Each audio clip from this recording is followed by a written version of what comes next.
Praise the lord. మన ప్రభువును ప్రియ రక్షకుడైన దేవుని నామమున మీ అందరికీ కూడా ఉదయకాల శుభములను తెలియచేస్తూ ఉన్నాను. యేసుతో అనుదిన ఆత్మీయ ప్రయాణం, a spiritual walk with Jesus అనేటువంటి అనుదిన ధ్యానములో నాతో పాటు కలిసి ఏకీభవిస్తూ ఈ వాక్యము ద్వారా బలపరచబడుతూ ఈ వాక్యములోనికి మీరందరూ నడిపించబడుతున్నందుకే దేవునికే మహిమ కలుగును కాక. నేటి దినవాక్యము ఇర్మియా గ్రంథము 7వ అధ్యాయము 23వ వచనము. మీకు క్షేమము కలుగునట్లు నేను మీకు ఆజ్ఞాపించుచున్న మార్గమంతటి యందు మీరు నడుచుకొనుడి. హల్లెలూయా. నా ప్రియమైనటువంటి దేవుని బిడ్డలారా, క్షేమకరమైనటువంటి జీవితము కోరుకొని వారు ఎవ్వరూ ఉండరు. ఈ లోకములో మనము జీవించినంత కాలము ఎటువంటి ఆపదలు లేకుండా, అనారోగ్యము కానీ అవమానాలు కానీ ఎలాంటి గొడవలు రాకుండా మనము సంతోషముగా క్షేమముగా ఉండాలని కోరుకుంటూనే ఉంటాం. అనుదినము వీటి విషయమై ప్రార్థన చేస్తూనే ఉంటాం. ఈ లోకము మనకు ఎలాంటి క్షేమకరమైనటువంటి భరోసా ఇవ్వదు. నేటి దినములలో మనము గమనించినట్లయితే ఆ మానవుని జీవితములో సంతోషము లేని పరిస్థితులు అనేకములు ఎదురవుతూనే ఉన్నాయి. బయటకు వెళ్ళిన వారు క్షేమముగా ఇంటికి తిరిగి వస్తారన్న నమ్మకము లేదు. ఏ తెగులు మానవుణ్ణి ఆవరిస్తుందో అన్న భయముతోనే మానవులమైన మనము ఎల్లప్పుడూ జీవిస్తూ ఉన్నాం. అయితే నా ప్రియమైనటువంటి దేవుని బిడ్డలారా, ఈ ఉదయకాల సమయములో ప్రభు వాక్యము మనలను బలపరుస్తూ ఉంది. దేవుడు మనకిచ్చినటువంటి శరీరము క్షేమముగా ఉండాలి అనంటే దేవుడు పెట్టినటువంటి నియమ నిబంధనలను మనము పాటించవలసినదే. ఎప్పుడైతే మనము ఆయన నిబంధనలను పాటిస్తూ ఉంటామో మనము క్షేమముగా ఉండగలమని ఈ లేఖన భాగముల ద్వారా దేవుడు మనతో మాట్లాడుతూ ఉన్నారు. ఈ లోకంలో మనము జీవిస్తూ ఉన్నప్పుడు మన శరీరాన్ని నడిపించేటువంటి మన ఆలోచనలు ప్రభు వారి యొక్క నియంత్రణలో ఉండాలని దేవుని యొక్క ఉద్దేశము. దేవుడు మానవులకు కొన్ని ఆజ్ఞలను, విధులను, కట్టడలను లేఖనముల ద్వారా మనకు తెలియచేసి ఉన్నారు.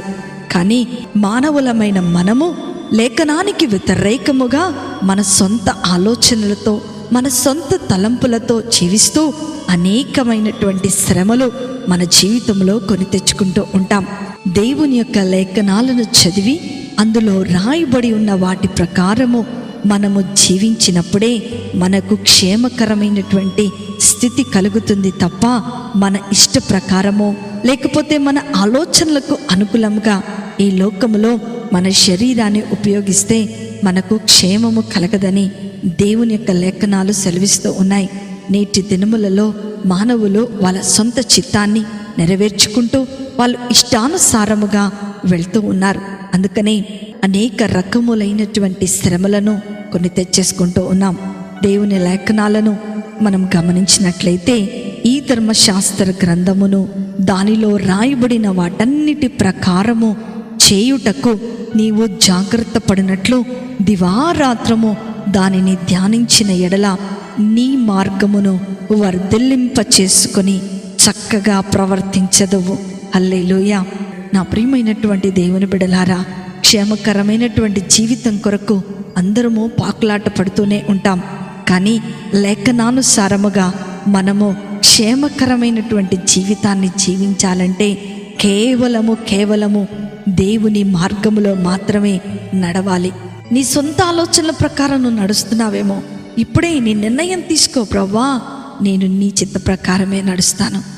నువ్వు ఒకవేళ అలాంటి నిర్ణయం తీసుకున్నట్లయితే నీవు నీ మార్గములన్నిటిలో వర్ధిల్లబోతున్నావు. నీ జీవిత కాలం అంతా కూడా నీవు క్షేమాన్ని చూడబోతున్నావు.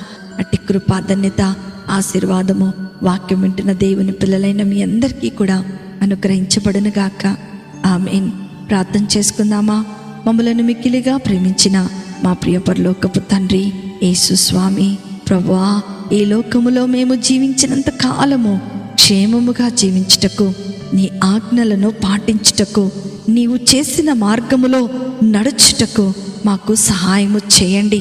మేమెన్నటన్నిటికీ నీ మార్గములను తప్పిపోకుండా నీ వాక్యానుసారముగా మా శరీరాలను, మా ఆలోచనలను నడిపించుకొనుటకు మీ శక్తిని అనుగ్రహించమని నజరేయుడైన యేసుక్రీస్తును శక్తి కలిగిన నామములో అతి వినయముతో అడిగి వేడుకొనుచున్నాను తండ్రి. ఆమేన్, ఆమేన్, ఆమేన్. ప్రభు మిమ్ములను, మీ కుటుంబాలను దీవించునుగాక. ప్రేమతో మీ సహోదరి శిల్ప జోసఫ్.